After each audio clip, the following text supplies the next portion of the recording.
Hello friends, तर आज माझ्या मुलींच्या सगळ्या वेस्टर्न मॉडेल होत्या. वेस्टर्न मॉडेल त्यांचे 1 बाय 1 मी स्किन प्रिपरेशन चांगली करून घेतली आहे. जोपर्यंत मी स्किन प्रिपरेशन चांगली करणार आहे तोपर्यंत मेकअप तुमचा चांगला होणार नाही आहे.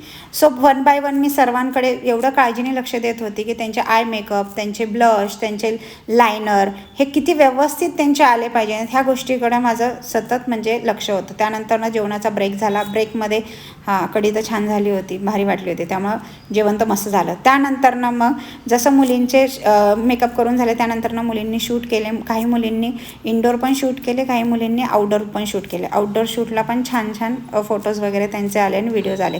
त्यानंतर काय थोडंफार जे पण काय त्यांचं काम राहिलं होतं त्यांनी केलं. त्यानंतर मी मुलींना लवकर दाखवलं की कुंकू कसा रिमूव्ह करायचा.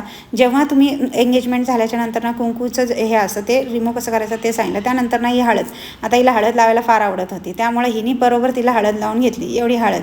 आणि मग हळद कशी रिमूव्ह करायची, हळदीवरनं ब्राईड आल्यावरती आपल्याला इमिजिएटली कशी ब्राईडला आपण फटाफट फास्टमध्ये रेडी करायचं, ह्या सर्व ट्रिक्स आणि टेक्निक मी मुलींना समजून सांगितल्या. त्यानंतर मुलींच्या 1 बाय 1 आम्ही शूट घेतलं की जेणेकरून मला माझ्या पेजवरती पण आणि रीलमध्ये पण टाकायला पाहिजे, म्हणून मी त्यांचं सगळ्यांचं घेतलं. आणि बरं का, हिची जी मी घागऱ्याची जी ड्रेपरिंग आहे मी रँडमली केली, पण ती एवढी सुंदर झाली, खूप भारी वाटली. So video